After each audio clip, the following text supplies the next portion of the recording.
Hello, hello, hello. This is Alesha Brown, the Joy Guru, and just out and about in the streets running some errands. But there's something I needed to share with you today. I'm a believer that life is full of teachable moments, and I'm all about stopping in the moment to share information with you. There's some music in the background. I don't own the rights to that if you're hearing it, but I had to stop in while I'm out and about to share this lesson with you. I want to talk about your 2 cents. And it's an incident that just occurred. So, I like to talk to you guys when it's fresh.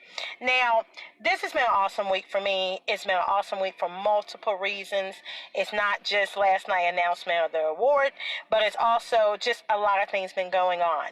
I love opportunities. If you know my brand and you know me well, I love opportunities when I can bring other people with me to epic things and make some introductions that's really going to propel their career. Okay? But I just, left the event and I thought this was funny, so I'm going to share it with you. And there's a lot of nuggets in here, but I'm going to use transparency. Not going to call people's names, but I'm going to go there with you because you got to learn something. Your joy is everything. Your joy is everything, and life happens to all of us. There are always things that give you the option today in that moment to choose joy. No one's life is perfect, but what's very important is if you respond to things, when to respond, how to respond, whether you react to things, when to react, and how to react, and when to speak and when to be quiet.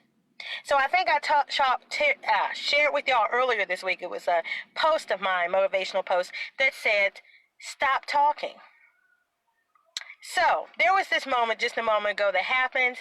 And one of the things I want to say is I was on assignment. I was asked to do something. I did it. I got permission to do it. And I did it. And there's someone that put in their 2 cents after and said something. They thought something was inappropriate. And it was inappropriate to certain someone there. So that person was nearby. I pulled them aside and I said, hey, I did not know about XYZ, or else I wouldn't have shared ABC. And the person immediately, before I could even finish, said, no, I gave you, that's fine. I gave you permission to say that. So then the person that put in their 2 cents, oh, well, I was just putting in my 2 cents. I thought such and such was appropriate. And the person looked at them and said, I gave her permission to do that. And, this is why I wanted to share this with you, because so often in life, we might be justified to say something. I could have immediately, now I was a visitor at this event, but I could have immediately said, well, excuse me, you think she's offended, but she told me I could do that. And I didn't know about that. Blah, blah, blah, blah, blah. See, sometimes that's how some of us do. We get in our feelings. We get in what we think we have the right to do. And God forbid, if somebody gave you permission, oh, we definitely, well, so-and-so told me I could do it. And so-and-so is who you report to. And da-da-da-da-da-da. That's unnecessary. That's unnecessary. Because what was the greater issue here? The greater issue here was to do what I was assigned to do. And if, even though I was justified to do it, although I had that person's permission, things happen where sometimes your words or maybe something you said and not knowing ABCD could have in some way offended the person, or maybe it took away a spotlight, it was competing with them. So that is the moment to use social graces. Go to the person, if I didn't know about that, hey, if I offended you, I apologize. That's probably the only case where it's truly if I offended you. Because most of the time when people say if I offended you, they know they did. Examples like these are one of the few innocent times where you really did not know. And immediately that person was like, no, I gave you permission to do that. No, honey, that's fine. And then what happened?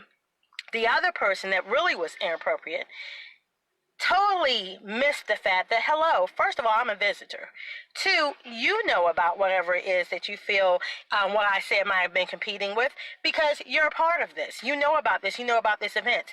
You didn't even take the time to think, wait a minute, this is a visitor. They wouldn't know about that event. They wouldn't know that was going on. So if they're announcing something that's near the same time, of course they're not doing it out of malice, or of course they're not doing it, to try to say, well, ignore that and come here. They don't know.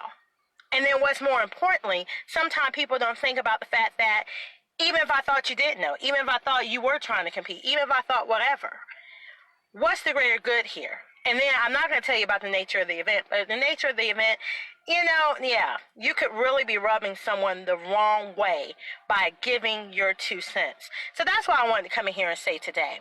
Sometimes we think we have the right to say something, and let's be honest, you have freedom of speech. But season your words with grace. Sometimes there's a time to shut up and not say anything. You might have the right to say something, but you're going to cause more harm than good. Because, sometimes when you say something, someone else reacts. Someone else gets in their feelings, and now this becomes an explosive thing when it didn't have to be.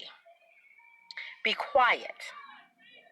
Other times, it is appropriate for you to say something, but it's the way you say it. And when you say it, you better take into consideration all the characteristics here. Like I said, did this person know? Was this person trying to be offensive? Did the person have knowledge of things? And you really sometimes have to be slow to speak. The Bible talks about that. I'm just saying. And then other times respond, because in this situation, sometimes, yes, I could have responded. I didn't bring it to a situation. We have that statement, don't start no stuff, won't be no stuff. So I didn't start anything, but now you're starting it. And yeah, I can have the right to say, well, I'm just responding, or I'm just reacting. Sometimes you don't need to react. You're going to make this much worse than what it is. Don't react. So that was my lesson to you today. Several nuggets there, but just choose in maturity and wisdom not to react. And where it's appropriate, respond, but respond the appropriate way. And try to be short of words, because some things you don't need to say, or you don't need to say in this environment. It's not the time or season for this. Maybe it's another way you need to say it, if you need to say it at all. And always consider, what is the ends to this? Like, what is the final objective? Because if the final objective isn't going to be anything good, or there's a way in how I present this, it may not really help us get there expeditiously and in a good way, then sometimes it's not even worth it. It's not even worth it. It's not even worth it. So I wanted to drop those nuggets to you today, because it's a couple situations that's been going on in my life, and I just laugh at them because I look at things and say, you know what? It all comes down to our choice of words and when to use words. And some people don't understand. You can be justified to do something. You can be justified to say something. You can have full rights to do it. But a wise man knows when to speak and when not to. A wise person knows when it's appropriate to respond and when it's appropriate to react. And they don't get the two mixed up. And I'm going to leave you with these words from the gambler. You got to know when to hold them, know when to fold them, know when to walk away, and know when to run. Don't run when you should be walking. Don't fold when you should hold.